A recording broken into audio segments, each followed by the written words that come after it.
Доколку Никола Груевски го помина прагот на кривичниот суд, ќе добие можност за повторно судење. Обвинителот Кристијан Смилевски од Скопското јавно обвинителство ги презеде случаите Талир 1 и Талир 2, откако обвинителката Ленче Ристоска остана без овластувањата пошто си даде оставка. Смилевски вели правните процедури се јасни. Секој има право на судење во присуство. Доколку стане достапен обвинителот Груевски, постапката, исто како и по поднесено барање за повторување на постапка, ќе почне одмор. Меѓутоа, тоа зависно од колку ќе остане рокот за застареност, бидејќи знаете има 1 година од кога ќе дознае да поднесе барање за повторување на постапка, дали ќе стане достапен не знаеме. Така да сметам дека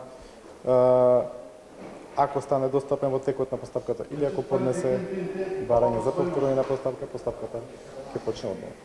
Обвинителот Смилевски вели дека е подготвен пред секој предизвик и посочи дека имал доволно време за да го проучи предметот, кој го презаде од неговата колешка.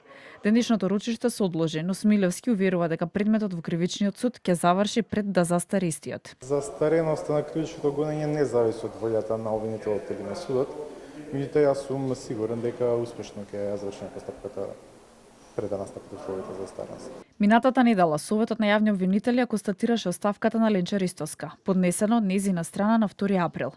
Тогаш државниот јавен обвинител Ненад Савески по седницата на заминување кусо рече дека предметите се распределени. Според Савески, погрешно е да се поврзуваат предметите со лични решенија.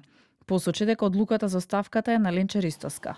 Таа поднесе оставка откако и беа одземени предметите Талир 1 и Талир 2, кои се однесуваа на финансиска злоупотреба на владеачката ВМРО-ДПМН и беа во завршна фаза.